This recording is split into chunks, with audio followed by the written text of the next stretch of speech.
ಭಿಕ್ಷೆ ಬೇಡಲು ಬಂದಿದ್ದ ಭಿಕ್ಷುಕ. ಅಹಂಕಾರಿ ಅತ್ತೆ ತನ್ನದೇ ವಿಧವೆ ಸೊಸೆಯನ್ನ ಭಿಕ್ಷೆಯಾಗಿ ನೀಡಿಬಿಟ್ಟಳು.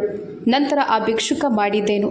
ಗೆಳೆಯರೇ, ಕಾಶಿ ಭಗವಾನ್ ಶಿವನ ನಗರಿ ವಾರಣಾಸಿ, ಅಲ್ಲಿನ ಘಾಟ್ಗಳಲ್ಲಿ ಮೊಳಗುವ ಗಂಟೆಗಳ ಸದ್ದಿನ ಪ್ರತಿಧ್ವನಿಯಿಂದ ಜನರ ಹೃದಯಕ್ಕೆ ಶಾಂತಿ ಸಿಗುತ್ತದೆ.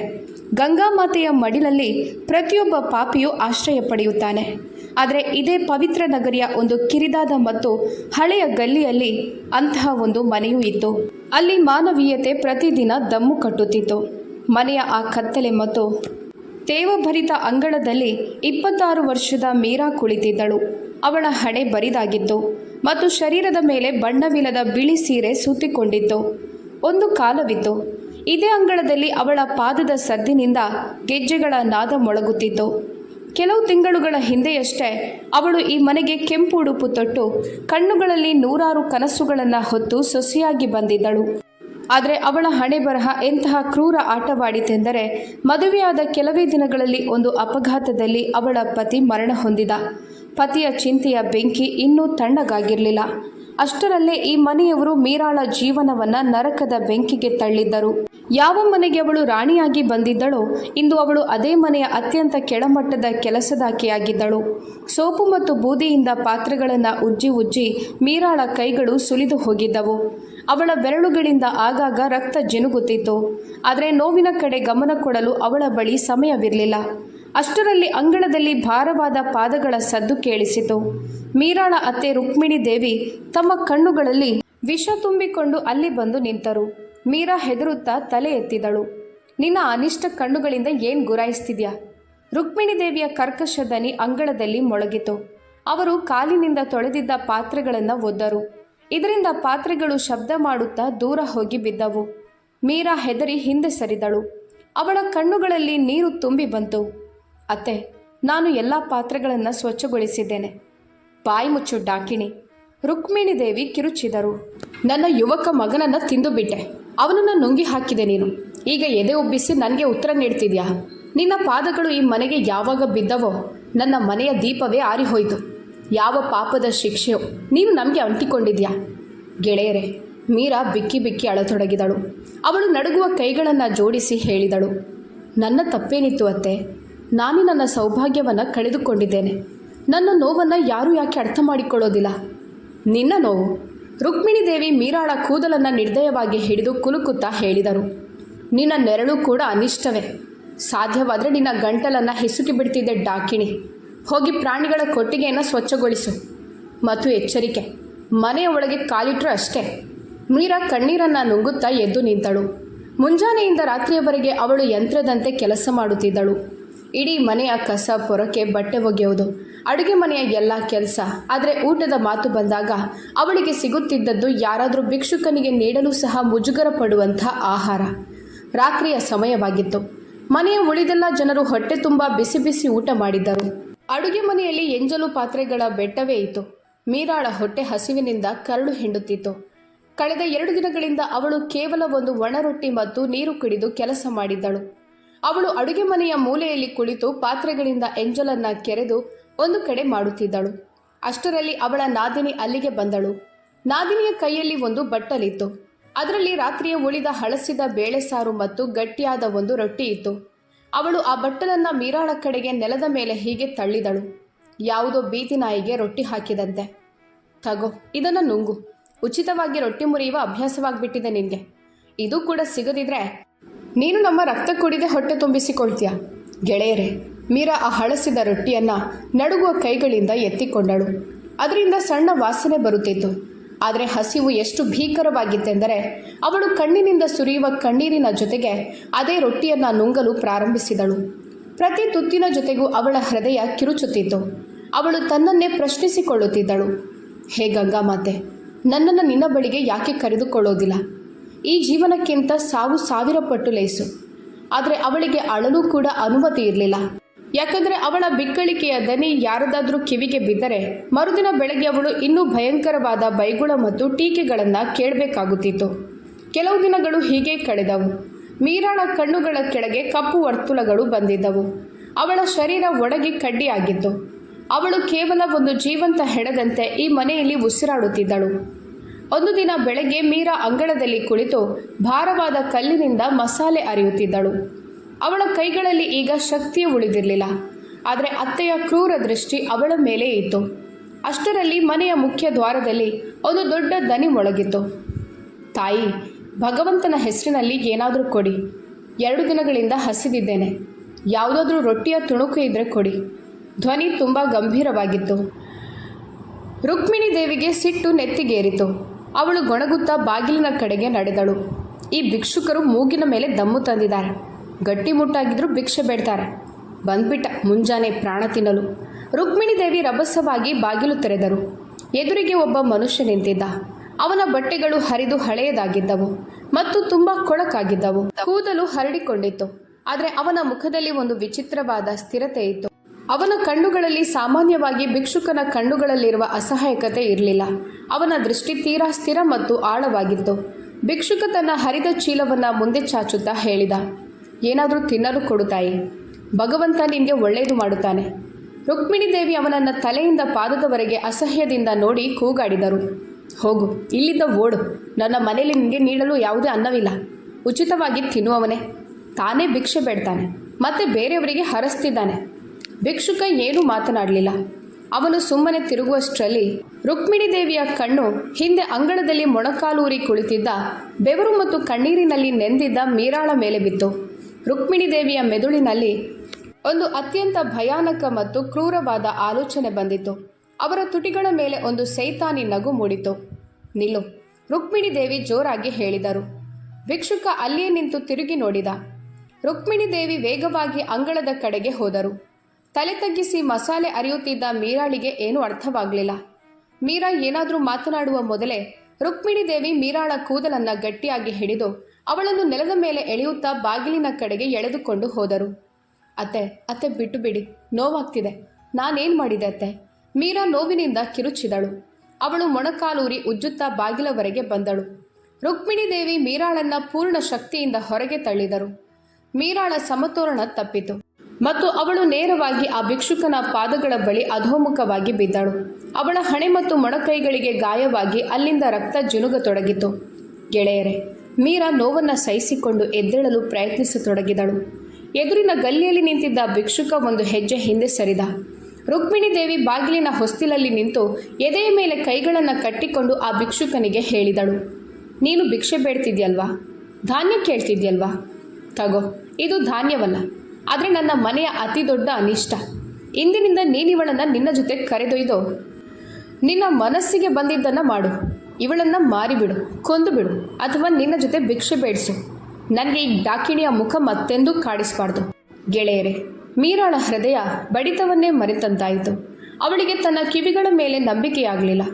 ಅವಳು ವೇಗವಾಗಿ ತೆವಳುತ್ತಾ ಮತ್ತೆ ಹೊಸ್ತಿಲ ಕಡೆಗೆ ಬಂದಳು ಮತ್ತು ತನ್ನ ಅತ್ತೆಯ ಕಾಲುಗಳನ್ನು ಹಿಡಿದುಕೊಂಡಳು. ಬೇಡ ಅತ್ತೆ, ದಯವಿಟ್ಟು ಹೀಗೆ ಮಾಡಬೇಡಿ, ಭಗವಂತನಿಗಾಗಿ. ಮೀರಾ ಕಿರುಚಾಡಿ ಅಳತೊಡಗಿದಳು. ನಾನು ನಿಮ್ಮ ಎಲ್ಲ ದೌರ್ಜನ್ಯಗಳನ್ನು ಸಹಿಸಿಕೊಳ್ಳುತ್ತೇನೆ. ನೀವು ನನಗೆ ಊಟ ನೀಡಬೇಡಿ, ನನ್ನನ್ನು ಹೊಡೀರಿ, ಬಡೀರಿ, ಆದರೆ ಈ ಅಪರಿಚಿತ ಮನುಷ್ಯನ ಜೊತೆ ನನ್ನನ್ನು ಹೀಗೆ ನೂಕಿ ಹೊರ ಹಾಕಬೇಡಿ. ಈ ಪ್ರಪಂಚದಲ್ಲಿ ನನಗೆ ಯಾರೂ ಇಲ್ಲ. ನಾನು ಎಲ್ಲಿಗೆ ಹೋಗಲಿ ಅತ್ತೆ? ನನ್ನ ಮೇಲೆ ಕರುಣೆ ತೋರಿಸಿ. ಮೀರಾಳ ಕಣ್ಣೀರು ರುಕ್ಮಿಣಿ ದೇವಿಯ ಪಾದಗಳನ್ನು ನೆನೆಸುತ್ತಿದ್ದವು. ಆದರೆ ಆ ಕಠಿಣ ಹೃದಯದ ಮಹಿಳೆಯ ಮೇಲೆ ಯಾವುದೇ ಪರಿಣಾಮವಾಗಲಿಲ್ಲ. ಅವಳು ಜೋರಾಗಿ ತನ್ನ ಕಾಲನ್ನು ಕೊಡವಿಕೊಂಡಳು. ಇದರಿಂದ ಮೀರಾ ಮತ್ತೆ ಹಿಂದೆ ಹೋಗಿ ಬಿದ್ದಳು. ಕರುಣೆ? ಒಬ್ಬ ಡಾಕಿಣಿಯ ಮೇಲೆ ಕರುಣೆ ತೋರಿಸಲ್ಲ ನಾನು? ನೀನು ನನ್ನ ಮನೆಯನ್ನೇ ನುಂಗಿಬಿಟ್ಟೆ. ಇನ್ನು ಒಂದು ಕ್ಷಣವೂ ನಿನ್ನನ್ನು ಇಲ್ಲಿ ಸಹಿಸಲು ಸಾಧ್ಯವಿಲ್ಲ. ರುಕ್ಮಿಣಿ ದೇವಿ ಆ ಭಿಕ್ಷುಕನ ಕಡೆಗೆ ನೋಡಿದರು. ಅವನು ಅತ್ಯಂತ ಶಾಂತವಾಗಿ ನಿಂತು ಇದೆಲ್ಲವನ್ನು ನೋಡುತ್ತಿದ್ದ. ಕರೆದೊಯ್ಯು ಇವಳನ್ನು ನಿನ್ನ ಜೊತೆ. ಇಂದಿನ ನಂತರ ಇವಳು ನನಗೆ ಈ ಗಲ್ಲಿಯಲ್ಲೂ ಕಂಡ್ರೆ ಇವಳನ್ನು ಜೀವಂತವಾಗಿ ಸುಟ್ಟು ಹಾಕುತ್ತೇನೆ. ಇಷ್ಟನ್ನು ಹೇಳಿ ರುಕ್ಮಿಣಿ ದೇವಿ ಮನೆಯ ಆ ಭಾರವಾದ ಮರದ ಬಾಗಿಲನ್ನು ಪೂರ್ಣ ಶಕ್ತಿಯಿಂದ ಮೀರಾಳ ಮುಖದ ಮೇಲೆ ಮುಚ್ಚಿದರು. ಧಡಾಂ! ಬಾಗಿಲು ಮುಚ್ಚಿದ ಆ ಶಬ್ದ ಮೀರಾಳ ಹೃದಯವನ್ನು ಸೀಳಿ ಹೋಯಿತು. ಆ ಬಾಗಿಲಿನ ಜೊತೆಗೆ ಅವಳ ಜೀವನದ ಉಳಿದಿದ್ದ ಎಲ್ಲ ದಾರಿಗಳು ಮುಚ್ಚಲ್ಪಟ್ಟವು. ಗಲ್ಲಿಯಲ್ಲಿ ಮೌನ ಛಾಯಿಸಿತು. ಕೇವಲ ಮೀರಾಳ ಬಿಕ್ಕಳಿಕೆಯ ದನಿ ಮಾತ್ರ ಆ ಶಾಂತ ಗಲ್ಲಿಯ ಗೋಡೆಗಳಿಗೆ ಅಪ್ಪಳಿಸುತ್ತಿತ್ತು. ಅವಳು ಹೊಸ್ತಿಲಿಗೆ ತಲೆ ಚಚ್ಚಿಕೊಳ್ಳುತ್ತಾ ಭೀಕರವಾಗಿ ಅಳುತ್ತಿದ್ದಳು. ತನ್ನ ಹಣೆಬರಹವನ್ನು ಶಪಿಸುತ್ತಿದ್ದಳು. ಗೆಳೆಯರೇ, ಇನ್ನೊಂದೆಡೆ ಆ ಭಿಕ್ಷುಕ ಏನೂ ಮಾತನಾಡದೆ ಕೇವಲ ಮೀರಾಳನ್ನ ನೋಡುತ್ತಿದ್ದ. ಅವನ ದೃಷ್ಟಿಯಲ್ಲಿ ಮೀರಾಳ ಮೇಲೆ ಯಾವುದೇ ಕಾಮವಾಗಲಿ ಅಥವಾ ಕೆಟ್ಟತನವಾಗಲಿ ಇರಲಿಲ್ಲ. ಬದಲಾಗಿ ಒಂದು ಅಂತಹ ಶಾಂತಿ ಇತ್ತು. ಅದನ್ನು ಅರ್ಥ ಮಾಡಿಕೊಳ್ಳೋದು ಮೀರಾಳಿಗೆ ಆ ಕ್ಷಣದಲ್ಲಿ ಅಸಾಧ್ಯವಾಗಿತ್ತು. ಸ್ವಲ್ಪ ಸಮಯದ ನಂತರ ಮೀರಾಳ ಕಿರುಚಾಟ ಬಿಕ್ಕಳಿಕೆಯಾಗಿ ಬದಲಾದಾಗ ಮತ್ತು ಅವಳ ಕಣ್ಣೀರು ಒಣಗಲು ಪ್ರಾರಂಭಿಸಿದಾಗ ಆ ಭಿಕ್ಷುಕ ತನ್ನ ಭಾರವಾದ ಪಾದಗಳಿಂದ ಮೀರಾಳ ಕಡೆಗೆ ಹೆಜ್ಜೆ ಹಾಕಿದ. 7. ಭಿಕ್ಷುಕನ ದನಿಯಲ್ಲಿ ಒಂದು ವಿಚಿತ್ರವಾದ ಅಧಿಕಾರ ಮತ್ತು ಸ್ಥಿರತೆ ಇತ್ತು. ಯಾವ ಗೋಡೆಗಳ ಒಳಗೆ ಮಾನವೀಯತೆ ಸತ್ತು ಹೋಗಿದೆಯೋ ಅಲ್ಲಿ ತಲೆಚಚ್ಚಿಕೊಂಡರೆ ಕೇವಲ ರಕ್ತ ಬರುತ್ತದೆ, ಬಾಗಿಲುಗಳು ತೆರೆಯುವುದಿಲ್ಲ. ಮೀರಾ ತನ್ನ ಬಾತುಕೊಂಡ ಕಣ್ಣುಗಳಿಂದ ಆ ಭಿಕ್ಷುಕನನ್ನು ನೋಡಿದಳು. ಅವಳಿಗೆ ಏನು ಮಾಡಬೇಕೆಂದು ಅರ್ಥವಾಗುತ್ತಿರಲಿಲ್ಲ. ಆದರೆ ಅವಳ ಬಳಿ ಕಳೆದುಕೊಳ್ಳಲು ಈಗ ಏನೂ ಉಳಿದಿರಲಿಲ್ಲ. ಭಿಕ್ಷುಕ ಅಲ್ಲಿಂದ ನಿಧಾನವಾಗಿ ಮುಂದೆ ಸಾಗತೊಡಗಿದ. ಮೀರಾ ಸ್ವಲ್ಪ ಹೊತ್ತು ಆ ಮುಚ್ಚಿದ ಬಾಗಿಲನ್ನು ನೋಡುತ್ತಲೇ ಇದ್ದಳು ಮತ್ತು ನಂತರ ತನ್ನ ಕಣ್ಣೀರನ್ನು ಒರೆಸಿಕೊಳ್ಳುತ್ತಾ ಅಸಹಾಯಕತೆ ಮತ್ತು ಭಯದೊಂದಿಗೆ ಆ ಅಪರಿಚಿತ ಭಿಕ್ಷುಕನ ಹಿಂದೆ ತನ್ನ ಹೊಸ ಮತ್ತು ಅಜ್ಞಾತ ಗುರಿಯ ಕಡೆಗೆ ನಡೆಯತೊಡಗಿದಳು. ಗೆಳೆಯರೇ, ಬನಾರಸ್ಸಿನ ಕಿರಿದಾದ ಗಲ್ಲಿಗಳಿಂದ ಹೊರಬಂದು ಅವರಿಬ್ಬರೂ ಈಗ ಮುಖ್ಯ ರಸ್ತೆಯ ಕಡೆಗೆ ಬಂದಿದ್ದರು. ಮೀರಾಳ ಪಾದಗಳು ತತ್ತರಿಸುತ್ತಿದ್ದವು. ಅವಳ ಕೆನ್ನೆಗಳ ಮೇಲೆ ಕಣ್ಣೀರಿನ ಗೆರೆಗಳು ಒಣಗಿದ್ದವು. ಆದರೆ ಕಣ್ಣಿನಿಂದ ನೀರು ಹರಿಯುವುದು ನಿಲ್ಲುತ್ತಿರಲಿಲ್ಲ. ಪ್ರತಿ ಹೆಜ್ಜೆಯ ಜೊತೆಗೂ ಅವಳಿಗೆ ತನ್ನ ಅತ್ತೆಯ ಆ ಕಹಿ ಮಾತುಗಳು ಮತ್ತು ಮುಚ್ಚಲ್ಪಟ್ಟ ಆ ಭಾರವಾದ ಬಾಗಿಲು ನೆನಪಾಗುತ್ತಿತ್ತು. ಯಾವ ಪ್ರಪಂಚವನ್ನು ಅವಳು ತನ್ನದೆಂದು ನಂಬಿದ್ದಳೋ ಅದು ಅವಳನ್ನು ಒಂದೇ ಕ್ಷಣದಲ್ಲಿ ಅನಾಥಳನ್ನಾಗಿ ಮಾಡಿತ್ತು. ಅವಳೊಬ್ಬ ಕೊಳಕು ಭಿಕ್ಷುಕನ ಹಿಂದೆ ನಡೆಯುತ್ತಿದ್ದಳು. ತಾನು ಎಲ್ಲಿಗೆ ಹೋಗುತ್ತಿದ್ದೇನೆಂದು ಅವಳಿಗೆ ಗೊತ್ತಿರಲಿಲ್ಲ. ತನ್ನ ಗುರಿ ಯಾವುದು? ಈ ಮನುಷ್ಯ ತನ್ನನ್ನು ಮಾರಿಬಿಡುತ್ತಾನೆ? ಇವನು ತನ್ನನ್ನು ಭಿಕ್ಷೆ ಬೇಡಲು ಒತ್ತಾಯ ಮಾಡುತ್ತಾನೆ? ಮೀರಾಳ ಮೆದುಳಿನಲ್ಲಿ ಭಯಾನಕ ಆಲೋಚನೆಗಳು ಬರುತ್ತಿದ್ದವು. ಅವಳು ಹಠಾತ್ತನೆ ರಸ್ತೆಯ ಪಕ್ಕದಲ್ಲಿ ನಿಂತು ಬಿಕ್ಕಿ ಬಿಕ್ಕಿ ಅಳತೊಡಗಿದಳು. ಅವಳ ಇಡೀ ದೇಹ ಬಿಕ್ಕಳಿಕೆಯಿಂದ ನಡುಗುತ್ತಿತ್ತು. ಅವಳು ನಿಂತಿದ್ದನ್ನು ಗಮನಿಸಿ ಆ ಭಿಕ್ಷುಕನು ನಿಂತನು. ಅವನು ತಿರುಗಿ ಮೀರಾಳ ಕಡೆ ನೋಡಿದ. ಮೀರಾಳ ಬಾತುಕೊಂಡ ಕಣ್ಣುಗಳು ಮತ್ತು ಕೆಂಪಾಗಿದ್ದ ಮುಖವು ಅವಳು ಕಳೆದ ಕೆಲವು ತಿಂಗಳುಗಳಲ್ಲಿ ಅನುಭವಿಸಿದ ನೋವನ್ನು ವ್ಯಕ್ತಪಡಿಸುತ್ತಿತ್ತು. ಭಿಕ್ಷುಕ ನಿಧಾನವಾಗಿ ಅವಳ ಹತ್ತಿರ ಬಂದ. ಅವನ ಕಣ್ಣುಗಳಲ್ಲಿ ರಸ್ತೆಗಳಲ್ಲಿ ಅಲೆಯುವವರಲ್ಲಿ ಸಾಮಾನ್ಯವಾಗಿರುವ ಆ ಪೋಲಿತನ ಇರಲಿಲ್ಲ. ಅವನ ದೃಷ್ಟಿಯಲ್ಲಿ ಒಂದು ವಿಚಿತ್ರವಾದ ಆಳ ಮತ್ತು ಸ್ಥಿರತೆ ಇತ್ತು. ಅವನು ಮೀರಾ ಅಳುತ್ತಿರುವುದನ್ನು ನೋಡಿದ ಮತ್ತು ನಂತರ ಅತ್ಯಂತ ಶಾಂತವಾದ ಆದರೆ ಭಾರವಾದ ಮತ್ತು ಬಲಿಷ್ಠವಾದ ದನಿಯಲ್ಲಿ ಹೇಳಿದ, ಅಳ್ಬೇಡ. ಇಂದಿನ ನಂತರ ನಿನಗೆ ಕಣ್ಣೀರನ್ನು ಯಾರೂ ಹಾಕಿಸಲು ಸಾಧ್ಯವಿಲ್ಲ. ಮೀರಾ ದಂಗಾಗಿ ಹೋದಳು. ರಸ್ತೆಯಲ್ಲಿ ಭಿಕ್ಷೆ ಬೇಡುವ ಒಬ್ಬ ಮನುಷ್ಯ ಅವಳಿಗೆ ಅಂತಹ ಸುರಕ್ಷತೆಯ ಭರವಸೆಯನ್ನು ನೀಡುತ್ತಿದ್ದ. ಯಾವುದೋ ಒಬ್ಬ ದೊಡ್ಡ ವ್ಯಕ್ತಿಯಂತೆ. ಅವನ ದನಿಯಲ್ಲಿ ಎಂತಹ ಆತ್ಮವಿಶ್ವಾಸವಿತ್ತೆಂದರೆ ಮೀರಾಳ ಬಿಕ್ಕಳಿಕೆ ಒಂದು ಕ್ಷಣ ನಿಂತು ಹೋಯಿತು. ಅವಳು ಬೆರಗಿನ ಕಣ್ಣುಗಳಿಂದ ಆ ಭಿಕ್ಷುಕನನ್ನು ನೋಡತೊಡಗಿದಳು. ಗೆಳೆಯರೇ, ಅಷ್ಟರಲ್ಲಿ ಹಠಾತ್ತನೆ ಹಿಂದಿನಿಂದ ಒಂದು ಜೋರಾದ ಸೈರನ್ ಶಬ್ದ ಕೇಳಿಸಿತು. ಪೊಲೀಸ್ ಜೀಪ್ ಒಂದು ವೇಗವಾಗಿ ಬ್ರೇಕ್ ಹಾಕುತ್ತಾ ಸರಿಯಾಗಿ ಅವರ ಪಕ್ಕದಲ್ಲಿ ಬಂದು ನಿಂತಿತು. ಜೀಪು ನಿಲ್ಲುತ್ತಿದ್ದಂತೆಯೇ ಅದರಿಂದ ಒಬ್ಬ ಗಟ್ಟಿಮುಟ್ಟಾದ ಇನ್ಸ್ಪೆಕ್ಟರ್ ಹೊರಬಂದ. ಅವನ ಮುಖದಲ್ಲಿ ಅಧಿಕಾರದ ಅಹಂಕಾರ ಮತ್ತು ಕಣ್ಣಿನಲ್ಲಿ ಸಿಟ್ಟು ಸ್ಪಷ್ಟವಾಗಿ ಕಾಣುತ್ತಿತ್ತು. ಇನ್ಸ್ಪೆಕ್ಟರ್ನ ದೃಷ್ಟಿ ಮೊದಲು ಅಳುತ್ತಿದ್ದ ಮತ್ತು ಹೆದರಿದ್ದ ಮೀರಾಳ ಮೇಲೆ ಬಿತ್ತು ಮತ್ತು ನಂತರ ಆ ಹರಿದ ಬಟ್ಟೆಯ ಭಿಕ್ಷುಕನ ಮೇಲೆ. ಒಬ್ಬ ಅತ್ಯಂತ ಸುಂದರ ಯುವ ವಿಧವೆ ಮತ್ತು ಅವಳ ಜೊತೆ ಒಬ್ಬ ಕೊಳಕು ಭಿಕ್ಷುಕ. ಇನ್ಸ್ಪೆಕ್ಟರ್ನ ಮೆದುಳು ಸಿಡಿದೆದ್ದಿತು. ಏನನ್ನೂ ಯೋಚಿಸದೆ ಇನ್ಸ್ಪೆಕ್ಟರ್ ನೇರವಾಗಿ ಭಿಕ್ಷುಕನ ಬಳಿ ಹೋಗಿ ಅವನ ಕಾಲರನ್ನು ಬಹಳ ನಿರ್ದಯವಾಗಿ ಹಿಡಿದುಕೊಂಡ. ಲೇ ಭಿಕ್ಷುಕ!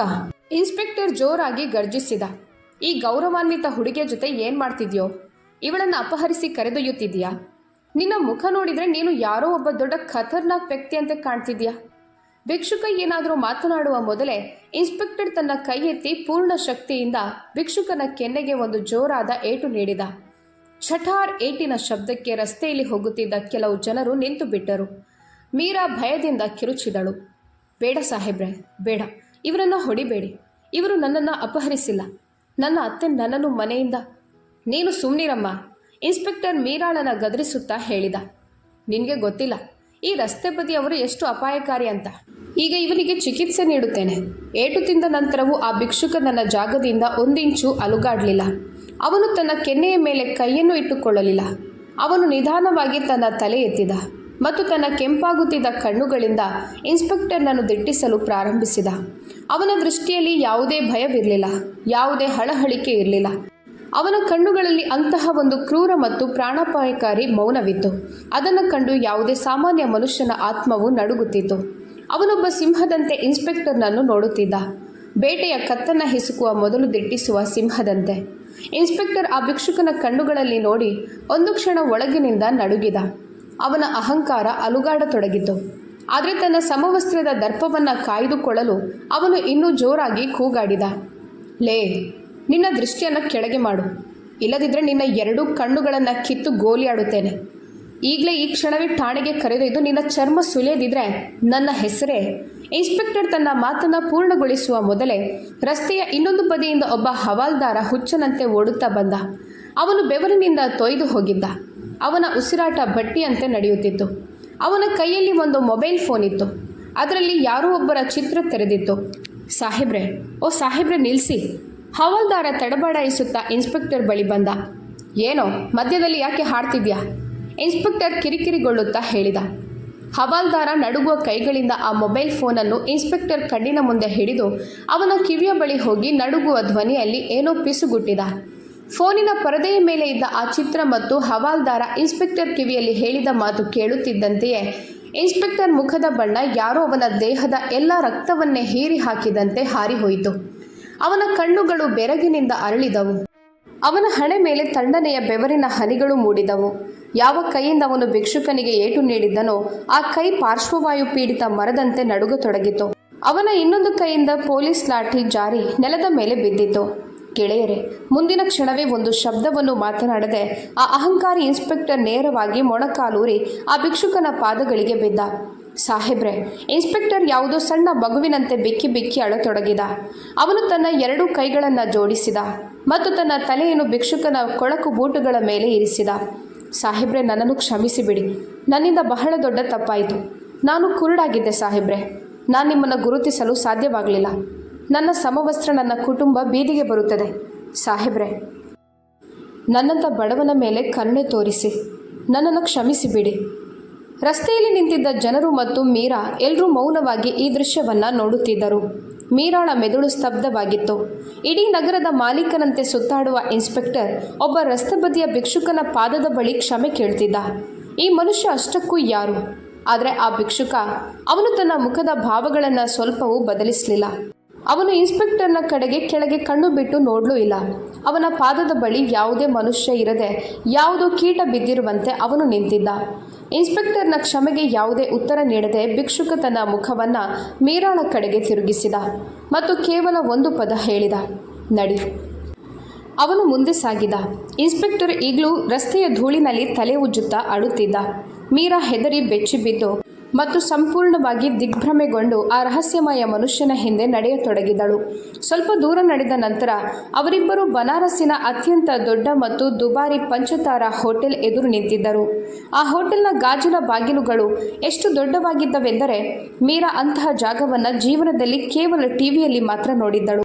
ಹೊರಗಡೆ ದುಬಾರಿ ಕಾರುಗಳು ನಿಂತಿದ್ದವು. ಗೆಳೆಯರೇ, ಮೀರಾ ಗಾಬರಿಯಿಂದ ಹಿಂದೆ ಸರಿದಳು. ನಾವಿಲ್ಲಿ ಏನು ಮಾಡ್ತಿದ್ದೇವೆ? ಈ ಜನರು ನಮ್ಮನ್ನು ಒಳಗೆ ಬಿಡೋದಿಲ್ಲ, ನಮ್ಮನ್ನು ಓಡಿಸಿ ಬಿಡ್ತಾರೆ. ಭಿಕ್ಷುಕ ಮೀರಾಳ ಕಡೆ ನೋಡಿದ. ಅವನ ಕಣ್ಣುಗಳಲ್ಲಿ ಅದೇ ಹಳೆಯ ನೆಮ್ಮದಿ ಇತ್ತು. ನನ್ನ ಜೊತೆ ಬಾ.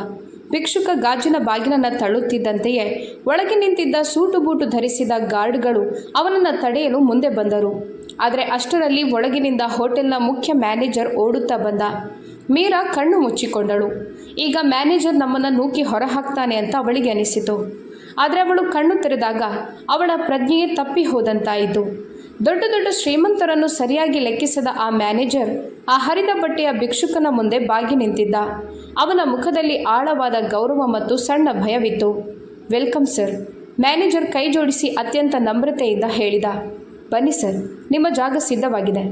ಮ್ಯಾನೇಜರ್ ತಾನೇ ಅವರ ಮುಂದೆ ಸಾಗಿ ಅವರನ್ನು ಹೋಟೆಲ್ನ ಅತ್ಯಂತ ದುಬಾರಿ ಮತ್ತು ಖಾಸಗಿ VIP ವಿಭಾಗಕ್ಕೆ ಕರೆದೊಯ್ದ. ಅಲ್ಲಿನ ಸೋಫಾಗಳು ಮಖಮಲ್ನವಾಗಿದ್ದವು ಮತ್ತು ಮೇಜಿನ ಮೇಲೆ ಬೆಳ್ಳಿಯ ಪಾತ್ರೆಗಳನ್ನು ಇಡಲಾಗಿತ್ತು. ಹೋಟೆಲ್ನಲ್ಲಿ ಕುಳಿತಿದ್ದ ಉಳಿದ ಶ್ರೀಮಂತ ಗ್ರಾಹಕರು ಈ ಕೊಳಕು ಭಿಕ್ಷುಕನನ್ನು ಈ VIP ವಿಭಾಗಕ್ಕೆ ಹೋಗೋದನ್ನು ನೋಡಿ ಆಶ್ಚರ್ಯಚಕಿತರಾಗಿದ್ದರು. ಆದರೆ ಮ್ಯಾನೇಜರ್ ಇರುವುದನ್ನು ಕಂಡು ಯಾರೂ ಏನನ್ನೂ ಹೇಳುವ ಧೈರ್ಯ ಮಾಡಲಿಲ್ಲ. ಭಿಕ್ಷುಕ ಮೀರಾಳಿಗೆ ಸೋಫಾದ ಮೇಲೆ ಕುಳಿತುಕೊಳ್ಳಲು ಸನ್ನೆ ಮಾಡಿದ. ಮೀರಾ ಹೆದರಿದ್ದಳು. ತಾನು ಯಾವುದೋ ಕನಸು ಕಾಣುತ್ತಿದ್ದೇನೆ ಅಂತ ಅವಳಿಗೆ ಅನಿಸುತ್ತಿತ್ತು. ಮ್ಯಾನೇಜರ್ ತಾನೇ ತನ್ನ ಕೈಗಳಿಂದ ಅವರ ಮುಂದೆ ರಾಜವೈಭವದ ಊಟವನ್ನು ಬಡಿಸಿದ. ಪನ್ನೀರ್ನ ಹಲವಾರು ಖಾದ್ಯಗಳು, ಬಗೆ ಬಗೆಯ ರೊಟ್ಟಿಗಳು, ಸಿಹಿ ತಿಂಡಿ, ಅವುಗಳ ವಾಸನೆಯಿಂದಲೇ ಮೀರಾಳ ಹೊಟ್ಟೆಯಲ್ಲಿ ಹಸಿವಿನ ಅಲೆ ಎದ್ದಿತು. ತಿನ್ನು. ಭಿಕ್ಷುಕ ಮೀರಾಳ ಕಡೆಗೆ ನೋಡುತ್ತಾ ಹೇಳಿದ. ನೀನು ಇನ್ನು ಮುಂದೆ ಎಂದಿಗೂ ಹಸಿದಿರಬೇಕಾಗಿಲ್ಲ. ಮೀರಾ ನಡುಗುವ ಕೈಗಳಿಂದ ಒಂದು ತುತ್ತು ಮುರಿದು ಬಾಯಿಗೆ ಇಟ್ಟಳು. ಹಲವಾರು ದಿನಗಳ ಹಸಿವು ಮತ್ತು ಇಂತಹ ರುಚಿಕರವಾದ ಊಟದ ರುಚಿ ಅವಳ ಕಣ್ಣೀರಿನಲ್ಲಿ ಬೆರೆತು ಹೊರಬಂತು. ಅವಳು ಅಳುತ್ತಲೇ ಊಟ ಮಾಡುತ್ತಿದ್ದಳು. ಎದುರಿಗೆ ಕುಳಿತಿದ್ದ ಆ ಭಿಕ್ಷುಕನು ಊಟ ಮಾಡ್ತಿದ್ದ. ಆದರೆ ಮೀರಾ ಒಂದು ವಿಷಯ ಗಮನಿಸಿದಳು. ಅವನ ಬಟ್ಟೆಗಳು ಭಿಕ್ಷುಕನದ್ದಾಗಿರ್ಬೋದು, ಆದರೆ ಅವನ ಊಟ ಮಾಡುವ ಶೈಲಿ, ಚಾಕು ಚಮಚ ಹಿಡಿಯುವ ರೀತಿ ಮತ್ತು ಅವನ ಘನತೆ ಯಾವುದೋ ರಾಜ ಅಥವಾ ದೊಡ್ಡ ಶ್ರೀಮಂತನಂತಿತ್ತು. ಅವನು ಪ್ರತಿದಿನ ಇಂತಹ ಜಾಗಗಳಲ್ಲೇ ಊಟ ಮಾಡುವವನಂತೆ ತಿನ್ನುತ್ತಿದ್ದ. ಊಟ ಮುಗಿದ ನಂತರ ಮ್ಯಾನೇಜರ್ ಒಂದು ಬೆಳ್ಳಿಯ ಬಟ್ಟಲಿನಲ್ಲಿ ಉಗುರು ಬೆಚ್ಚಗಿನ ನೀರು ಮತ್ತು ಲಿಂಬೆಹಣ್ಣಿನ ಫಿಂಗರ್ ಬೌಲ್ ತಂದ. ಭಿಕ್ಷುಕ ತನ್ನ ಕೈಗಳನ್ನು ಸ್ವಚ್ಛಗೊಳಿಸಿದ. ನಂತರ ಅವನು ತನ್ನ ಆಳವಾದ ದೃಷ್ಟಿಯನ್ನು ಮ್ಯಾನೇಜರ್ ಮೇಲೆ ನೆಟ್ಟು ಮೀರಾಳ ಕಡೆಗೆ ಸನ್ನೆ ಮಾಡುತ್ತಾ ಅತ್ಯಂತ ಕಠಿಣ ಧ್ವನಿಯಲ್ಲಿ ಹೇಳಿದ, ಈ ಹುಡುಗಿಯನ್ನು ಇಂದಿನಿಂದ ಇಲ್ಲೇ ಕೆಲಸಕ್ಕೆ ಸೇರಿಸಿಕೊ. ಮ್ಯಾನೇಜರ್ ಮೀರಾಳ ಹಳೆಯ ಮತ್ತು ಕೊಳಕು ಬಟ್ಟೆಗಳನ್ನು ನೋಡಲಿಲ್ಲ, ಅವಳ ಅರ್ಹತೆಯನ್ನು ಕೇಳಲಿಲ್ಲ ಅಥವಾ ಯಾವುದೇ ಪ್ರಶ್ನೆಯನ್ನು ಮಾಡಲಿಲ್ಲ. ಅವನು ತಕ್ಷಣ ತಲೆಬಾಗಿ ಹೇಳಿದ, ಎಸ್ ಸರ್, ಖಂಡಿತ ಸರ್, ಇಂದಿನಿಂದ ಇವಳು ನಮ್ಮ ಹೊಸ ಉದ್ಯೋಗಿ. ಮೀರಾಳ ಕೈಯಿಂದ ನೀರಿನ ಲೋಟ ಜಾರುವಷ್ಟರಲ್ಲಿ ಉಳಿಯಿತು. ಅವಳ ಕಣ್ಣುಗಳು ಅರಳಿದವು. ಅವಳು ದಿಟ್ಟಿಸಿ ಆ ಭಿಕ್ಷುಕನನ್ನು ನೋಡತೊಡಗಿದಳು. ಮೆದುಳಿನಲ್ಲಿ ಪ್ರಶ್ನೆಗಳ ಭೀಕರ ಸುಳಿ ನಡೆಯುತ್ತಿತ್ತು. ಈ ಮನುಷ್ಯ ಯಾರು? ಪೊಲೀಸ್ ಇವನ ಪಾದಕ್ಕೆ ಯಾಕೆ ಬೀಳ್ತಾರೆ? ಇಷ್ಟು ದೊಡ್ಡ ಹೋಟೆಲ್ನ ಮ್ಯಾನೇಜರ್ ಇವನ ಒಂದು ಸನ್ನೆಗೆ ನನ್ನನ್ನು ಕೆಲಸಕ್ಕೆ ಹೇಗೆ ಸೇರಿಸಿಕೊಳ್ಳಬಲ್ಲ? ಇವನು ಯಾವುದೇ ಸಾಧಾರಣ ಭಿಕ್ಷುಕನಲ್ಲ. ಇದರ ಹಿಂದೆ ಯಾವುದೋ ದೊಡ್ಡ ಸತ್ಯ ಅಡಗಿದೆ. ಮೀರಾ ಅದೇ ಹೋಟೆಲ್ನ ಹೊಳೆಯುವ ದೀಪಗಳ ನಡುವೆ ಕುಳಿತಿದ್ದಳು ಮತ್ತು ಎದುರಿಗೆ ಕುಳಿತಿದ್ದ ಆ ರಹಸ್ಯಮಯ ಮನುಷ್ಯ ಈಗ ಸಂಪೂರ್ಣ ಮೌನವಾಗಿದ್ದ. ಗೆಳೆಯರೇ, ಪಂಚತಾರ ಹೋಟೆಲ್ನ ಆ ಹೊಳೆಯುವ ಪ್ರಪಂಚ ಮೀರಾಳಿಗೆ ಸಂಪೂರ್ಣ ಹೊಸದಾಗಿತ್ತು. ಎಲ್ಲಿ ನೆನ್ನೆಯವರೆಗೆ ಅವಳಿಗೆ ಎಂಜಲು ಮತ್ತು ಹಳಸಿದ ರೊಟ್ಟಿಗಳು ನಸೀಬಾಗುತ್ತಿದ್ದವೋ, ಇಂದು ಅದೇ ಹೋಟೆಲ್ನ ಸ್ವಚ್ಛವಾದ ಅಡುಗೆ ಮನೆಯಲ್ಲಿ ಅವಳು ಹೆಮ್ಮೆಯಿಂದ ಕೆಲಸ ಮಾಡುತ್ತಿದ್ದಳು. ಮ್ಯಾನೇಜರ್ ಮತ್ತು ಉಳಿದ ಸಿಬ್ಬಂದಿ ಅವಳ ಜೊತೆ ಯಾವುದೋ ಸಾಧಾರಣ ನೌಕರಳಂತೆ ವರ್ತಿಸದೆ ಹೋಟೆಲ್ನ ಮಾಲೀಕಳಂತೆ ವರ್ತಿಸುತ್ತಿದ್ದರು. ಮೀರಾಳ ದಿನಗಳು ಈಗ ಕೆಲಸದಲ್ಲಿ ಕಳೆಯುತ್ತಿದ್ದವು. ಆದರೆ ಪ್ರತಿದಿನ ಸಂಜೆ ಸೂರ್ಯ ಮುಳುಗುತ್ತಿದ್ದಂತೆಯೇ ಅವಳ ದೃಷ್ಟಿ ಹೋಟೆಲ್ನ ಗಾಜಿನ ಬಾಗಿಲಿನ ಮೇಲೆ ನೆಟ್ಟಿರುತ್ತಿತ್ತು. ಪ್ರತಿದಿನ ಸಂಜೆ ಸರಿಯಾಗಿ 7 ಗಂಟೆಗೆ ಆ ಭಿಕ್ಷುಕ ಹರಿದ ಬಟ್ಟೆಗಳಲ್ಲಿ ಹೋಟೆಲ್ ಒಳಗೆ ಬರ್ತಿದ್ದ. ಅವನು ಬರುತ್ತಿದ್ದಂತೆಯೇ ಮ್ಯಾನೇಜರ್ ನಡುಗುತ್ತಾ ತನ್ನ ಕುರ್ಚಿಯಿಂದ ಎದ್ದು ನಿಲ್ಲುತ್ತಿದ್ದ ಮತ್ತು ಹೋಟೆಲ್ನ ಅತ್ಯಂತ VIP ಟೇಬಲ್ ಅನ್ನು ಖಾಲಿ ಮಾಡಿಸ್ತಿದ್ದ. ಮೀರಾ ತಾನೇ ತನ್ನ ಕೈಯಿಂದ ತಟ್ಟೆಗಳನ್ನು ಜೋಡಿಸಿ ಅವನಿಗೆ ಊಟ ಕೊಂಡೊಯ್ಯುತ್ತಿದ್ದಳು. ಆ ಭಿಕ್ಷುಕ ಮೌನವಾಗಿ ಊಟ ಮಾಡುತ್ತಿದ್ದ. ಮೀರಾಳ ಕಡೆ ಒಂದು ಅತ್ಯಂತ ನೆಮ್ಮದಿಯ ನೋಟ ಬೀರುತ್ತಿದ್ದ ಮತ್ತು 1 ಪೈಸೆ ನೀಡದೆ ಅಲ್ಲಿಂದ ಎದ್ದು ಹೋಗ್ತಿದ್ದ. ಮ್ಯಾನೇಜರ್ ಕೈ ಜೋಡಿಸಿ ಅವನನ್ನು ಬಾಗಿಲವರೆಗೆ ಬಿಟ್ಟು ಬರಲು ಹೋಗ್ತಿದ್ದ. ಈ ಸರಣಿ ಹಲವಾರು ದಿನಗಳವರೆಗೆ ನಡೆಯಿತು.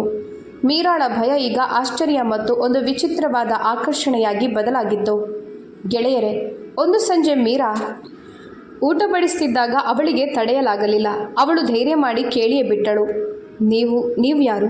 ನೀವು ಊಟ ಮಾಡ್ತೀರಿ, ಆದರೆ ಹಣ ನೀಡೋದಿಲ್ಲ. ಮತ್ತು ಈ ಮ್ಯಾನೇಜರ್ ಇವರು ನಿಮಗೆ ಇಷ್ಟೊಂದು ಯಾಕೆ ಹೆದರ್ತಾರೆ? ಭಿಕ್ಷುಕನ ಕೈಗಳು ಒಂದು ಕ್ಷಣ ನಿಂತವು.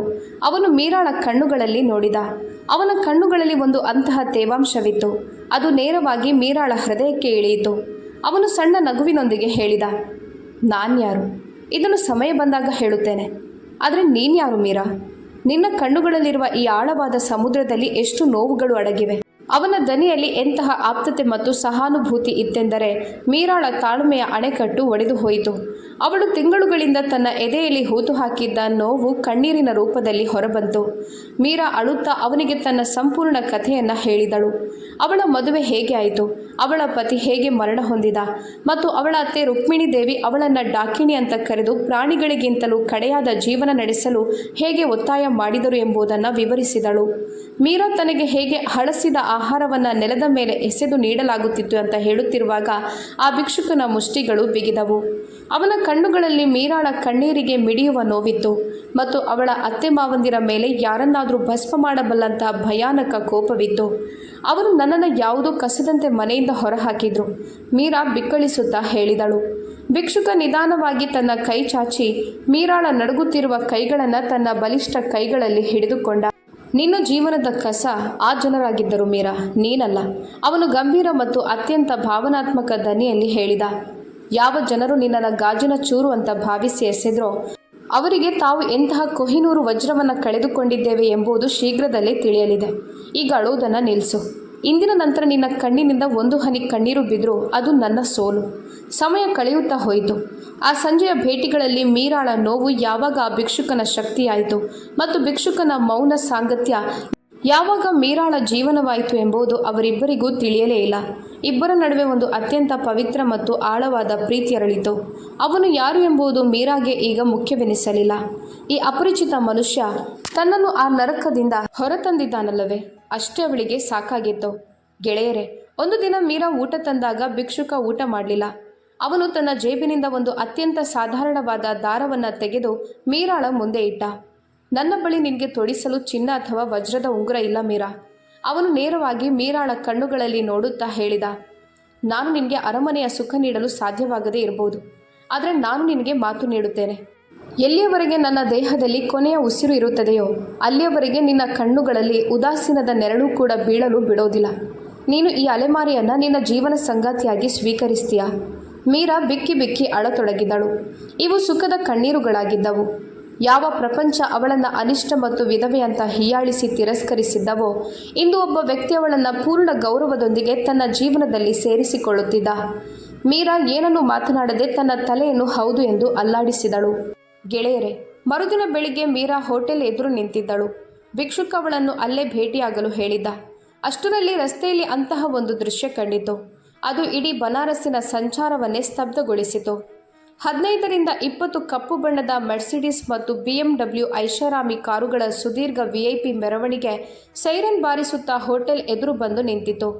ಸುತ್ತಮುತ್ತಲಿನ ಜನರು ನಗರಕ್ಕೆ ಯಾವ ದೊಡ್ಡ ಮಂತ್ರಿ ಅಥವಾ ಪ್ರಸಿದ್ಧ ವ್ಯಕ್ತಿ ಬಂದಿದ್ದಾರೆ ಅಂತ ಆಶ್ಚರ್ಯಚಕಿತರಾದರು. ಕಾರುಗಳ ಬಾಗಿಲುಗಳು ತೆರೆದವು ಮತ್ತು ಕಪ್ಪು ಕನ್ನಡಕ ಹಾಗೂ ಸೂಟು ಧರಿಸಿದ 10 ಅಂಗರಕ್ಷಕರು ಹೊರಬಂದರು. ಅವರು ರಸ್ತೆಯ ಮೇಲೆ ಕೆಂಪು ಕಾರ್ಪೆಟ್ ಹಾಸಿದರು. ಹೋಟೆಲ್ ಮ್ಯಾನೇಜರ್ ಓಡುತ್ತಾ ಹೊರಬಂದು ನೇರವಾಗಿ ಮೀರಾಳ ಮುಂದೆ ಬಾಗಿ ನಿಂತನು. ಮೇಡಮ್ ಬನ್ನಿ, ಸರ್ ನಿಮಗಾಗಿ ಕಾಯ್ತಿದ್ದಾರೆ, ಮ್ಯಾನೇಜರ್ ಅತ್ಯಂತ ಗೌರವದಿಂದ ಹೇಳಿದ. ಮೀರಾ ದಂಗಾಗಿ ಹೋದಳು. ಆದರೆ ನಾನವರಿಗಾಗಿ ಕಾಯ್ತಿದ್ದೇನೆ ಮೇಡಮ್, ಈ ಕಾರುಗಳನ್ನು ಸರ್ ಅವರೇ ನಿಮಗಾಗಿ ಕಳುಹಿಸಿದ್ದಾರೆ ಎಂದು ಒಬ್ಬ ಅಂಗರಕ್ಷಕ ಮುಂದೆ ಬಂದು ಹೇಳಿದ. ಮೀರಾಗೆ ಏನೂ ಅರ್ಥವಾಗುತ್ತಿರಲಿಲ್ಲ. ಅವಳು ನಡುಗುವ ಪಾದಗಳಿಂದ ಅತ್ಯಂತ ದುಬಾರಿ ಕಾರಿನಲ್ಲಿ ಕುಳಿತುಕೊಂಡಳು. ಆ ಮೆರವಣಿಗೆ ಬನಾರಸ್ಸಿನ ಅತ್ಯಂತ ದೊಡ್ಡ ಮತ್ತು ದುಬಾರಿ ಶಾಹಿ ರೆಸಾರ್ಟ್ ಕಡೆಗೆ ಸಾಗಿತು. ರೆಸಾರ್ಟ್ ದೃಶ್ಯ ಸ್ವರ್ಗಕ್ಕಿಂತ ಕಡಿಮೆ ಇರಲಿಲ್ಲ. ಕೋಟ್ಯಾಂತರ ರೂಪಾಯಿಗಳ ಹೂಗಳನ್ನು ತರಿಸಿ ಇಡೀ ಅರಮನೆಯನ್ನು ಅಲಂಕರಿಸಲಾಗಿತ್ತು. ಬನಾರಸ್ಸಿನ ಪ್ರತಿಯೊಬ್ಬ ಬಡವ ಮತ್ತು ಅನಾಥರಿಗಾಗಿ 56 ಬಗೆಯ ಅನ್ನದಾನ ನಡೆಯುತ್ತಿತ್ತು. ಮೀರಾಳನ್ನು ಒಂದು ಕೋಣೆಗೆ ಕರೆದೊಯ್ಯಲಾಯಿತು. ಅಲ್ಲಿ ನಗರದ ದೊಡ್ಡ ವಿನ್ಯಾಸಕರು ಅವಳಿಗೆ 1 ಕೋಟಿ ರೂಪಾಯಿ ಬೆಲೆಯ ಚಿನ್ನದ ಎಳೆಗಳಿಂದ ನೇಯ್ದ ಕೆಂಪು ಉಡುಪನ್ನು ತೊಡಿಸಿದರು. ವಜ್ರದ ಒಡವೆಗಳಿಂದ ಅಲಂಕೃತಳಾದ ಮೀರಾ ನಿಜಕ್ಕೂ ಅಪ್ಸರೆಯಂತೆ ಕಾಡುತ್ತಿದ್ದಳು. ಮೀರಾ ಮಂಟಪ ತಲುಪಿದಾಗ ಅವಳ ಕಣ್ಣುಗಳು ಅರಳಿದವು. ಎದುರಿಗೆ ಅದೇ ಮನುಷ್ಯ ನಿಂತಿದ್ದ. ಯಾರೋ ಅವಳನ್ನು ಹರಿದ ಬಟ್ಟೆಯಲ್ಲಿ ಆ ನರಕದಿಂದ ಹೊರತಂದಿದ್ದನೋ ಅವನು. ಆದರೆ ಇಂದು ಅವನು ಯಾವುದೇ ಭಿಕ್ಷುಕನ ವೇಷದಲ್ಲಿರಲಿಲ್ಲ. ಅವನು ರಾಜವೈಭವದ ಶಾಹಿ ಶೇರ್ವಾನಿ ಧರಿಸಿದ್ದ. ಕೊರಳಲ್ಲಿ ಬೆಲೆ ಬಾಳುವ ಮುತ್ತಿನ ಹಾರವಿತ್ತು ಮತ್ತು ಅವನ ಘನತೆ ಎಷ್ಟಿತ್ತೆಂದರೆ ನಗರದ ದೊಡ್ಡ ದೊಡ್ಡ ಮಂತ್ರಿಗಳು ಮತ್ತು ನಾಯಕರು ಅವನ ಮುಂದೆ ಕೈ ಜೋಡಿಸಿ ನಿಂತಿದ್ದರು. ಇಡೀ ದೇಶದ ನ್ಯಾಷನಲ್ TV ಚಾನೆಲ್ಗಳಲ್ಲಿ ಲೈವ್ ಬ್ರೇಕಿಂಗ್ ನ್ಯೂಸ್ ನಡೆಯುತ್ತಿತ್ತು. ದೇಶದ ಅತಿದೊಡ್ಡ ಬಿಲಿಯನೇರ್ ಮತ್ತು ಉದ್ಯಮಿಯ ಏಕೈಕ ಪುತ್ರ ಆರ್ಯನ್ ರಾಜ್ ಸಿಂಘಾನಿಯಾ ಅವರ ಅತ್ಯಂತ ರಹಸ್ಯ ಮತ್ತು ಶಾಹಿ ವಿವಾಹ ಇಂದು ನಡೆಯುತ್ತಿದೆ. ಅತ್ತ ಬನಾರಸ್ಸಿನ ಅದೇ ಕಿರಿದಾದ ಗಲ್ಲಿಯಲ್ಲಿ ಮೀರಾಳನ್ನ ಮನೆಯಿಂದ ಹೊರಹಾಕಿ ಹಲವು ತಿಂಗಳುಗಳು ಕಳೆದಿದ್ದವು ಮತ್ತು ಈ ತಿಂಗಳುಗಳಲ್ಲಿ ರುಕ್ಮಿಣಿ ದೇವಿಯ ಮನೆಯ ಸರ್ವನಾಶವಾಗಿತ್ತು. ಕರ್ಮ ತನ್ನ ಆಟ ತೋರಿಸಿತ್ತು. ರುಕ್ಮಿಣಿ ದೇವಿಯ ಕಿರಿಯ ಮಗ ಜೂಜಾಟದಲ್ಲಿ ಮನೆ ಮತ್ತು ಎಲ್ಲ ಆಸ್ತಿಯನ್ನು ಕಳೆದುಕೊಂಡಿದ್ದ. ಸಾಲಗಾರರು ಅವರ ಮನೆಯನ್ನು ಹರಾಜು ಹಾಕಿದ್ದರು. ಇಂದು ಆ ಕುಟುಂಬ ಅದೇ ರಸ್ತೆಯ ಮೇಲೆ ಒಂದು ತುಕ್ಕು ಹಿಡಿದ ತಗಡಿನ ಶೀಟಿನಡಿಯಲ್ಲಿ ಕುಳಿತಿತ್ತು. ಎಲ್ಲಿಂದ ಅವರು ಮೀರಾಳನ್ನು ಹೊರಹಾಕಿದ್ದರೋ ಅಲ್ಲಿಯೇ. ಮನೆಯಲ್ಲಿ ತಿನ್ನಲು ಅನ್ನದ ಗತಿ ಇರಲಿಲ್ಲ. ಹಸಿವಿನಿಂದ ಕಂಗಾಲಾಗಿದ್ದ ರುಕ್ಮಿಣಿ ದೇವಿ ಮತ್ತು ಕುಟುಂಬದ ಉಳಿದವರು ಒಂದು ಚಹಾದ ಅಂಗಡಿಯಲ್ಲಿದ್ದ ಹಳೆಯ ಟಿವಿಯ ಕಡೆಗೆ ಕಣ್ಣು ನೆಟ್ಟಿದ್ದರು. ಟಿವಿಯಲ್ಲಿ ಅದೇ ಬಿಲಿಯನೇರ್ನ ಶಾಹಿ ಮದುವೆಯ ನೇರ ಪ್ರಸಾರ ನಡೆಯುತ್ತಿತ್ತು. ನೋಡು, ಇವರು ಅದೃಷ್ಟವಂತ ಜನರು, ರುಕ್ಮಿಣಿ ದೇವಿ ತನ್ನ ಹಣೆಬರಹವನ್ನು ಶಪಿಸುತ್ತಾ ಹೇಳಿದಳು. ಮತ್ತೆ ನಮ್ಮ ಈ ಹಾಳದ ಹಣೆಬರಹ ನೋಡು, ಒಂದು ತುತ್ತು ಅನ್ನಕ್ಕೂ ಪರದಾಡುವಂತಾಗಿದೆ. ಅಷ್ಟರಲ್ಲಿ ಟಿವಿಯ ಕ್ಯಾಮರಾ ಮಂಟಪದಲ್ಲಿ ಕುಳಿತಿದ್ದ ವಧುವಿನ ಮುಖದ ಮೇಲೆ ಝೂಮ್ ಆಯಿತು. ವಧುವಿನ ಮುಖ ಟಿವಿಯ ಇಡೀ ಪರದೆಯ ಮೇಲೆ ಹೊಳೆಯತೊಡಗಿತು. ಚಹಾದಂಗಡಿಯಲ್ಲಿ ಕುಳಿತಿದ್ದ ಮೀರಾಳ ಅಜ್ಜಿಯತ್ತೆ ಅಂದರೆ ರುಕ್ಮಿಣಿಯ ಅತ್ತೆ ಕಣ್ಣುಗಳು ಅರಳಿದವು. ಅವಳ ಕೈಯಿಂದ ಚಹಾದ ಮಣ್ಣಿನ ಲೋಟ ಜಾರಿ ನೆಲದ ಮೇಲೆ ಚೂರು ಚೂರಾಯಿತು. ಅರೆ ಅರೆ ರುಕ್ಮಿಣಿ, ಮುದುಕಿ ಕಿರುಚಿದಳು.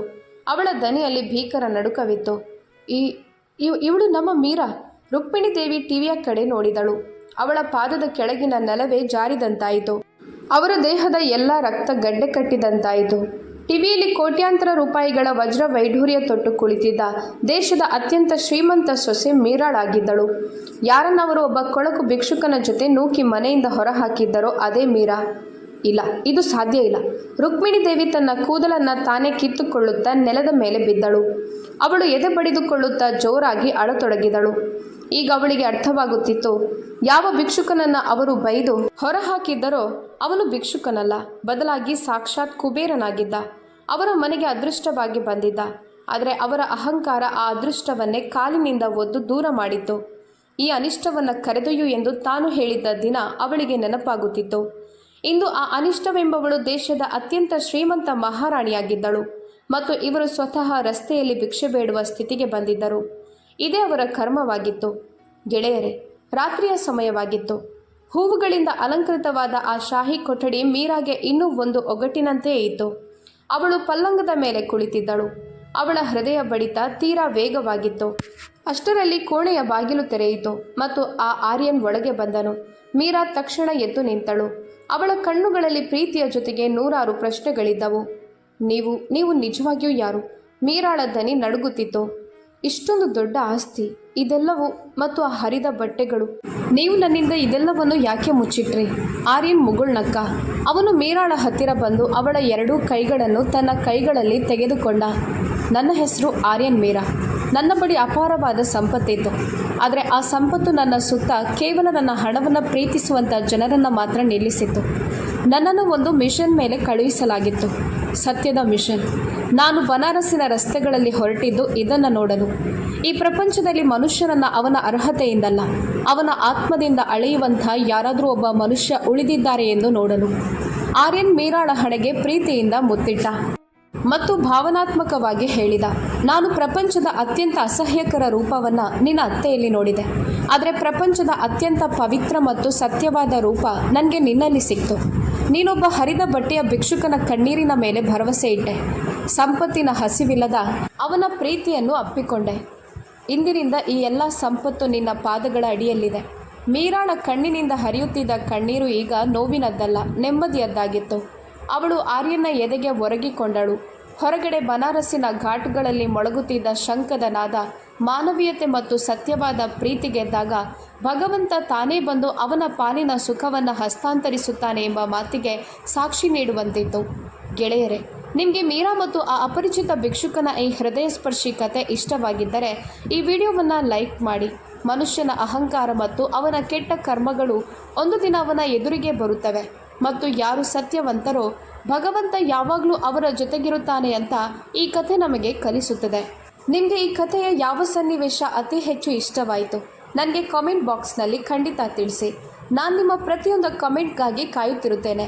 ಮತ್ತು ಗೆಳೆಯರೇ, ಇಂತಹ ಇನ್ನೂ ಹೆಚ್ಚಿನ ಎಮೋಷ್ನಲ್, ಸಸ್ಪೆನ್ಸ್ ಮತ್ತು ಬಲಿಷ್ಠ ಕಥೆಗಳಿಗಾಗಿ ನಿಮ್ಮದೇ ಆದ ಮನದ ಮಾತು ಚಾನೆಲನ್ನು ಈಗಲೇ ಸಬ್ಸ್ಕ್ರೈಬ್ ಮಾಡಿ ಮತ್ತು ಬೆಲ್ ಐಕಾನ್ ಒತ್ತಿ. ಇದರಿಂದ ನನ್ನ ಪ್ರತಿಯೊಂದು ಹೊಸ ಕಥೆಯು ಮೊದಲು ನಿಮಗೆ ತಲುಪುತ್ತದೆ. ಕಥೆಯನ್ನು ಪೂರ್ತಿಯಾಗಿ ಕೇಳಿದ್ದಕ್ಕಾಗಿ ಧನ್ಯವಾದಗಳು.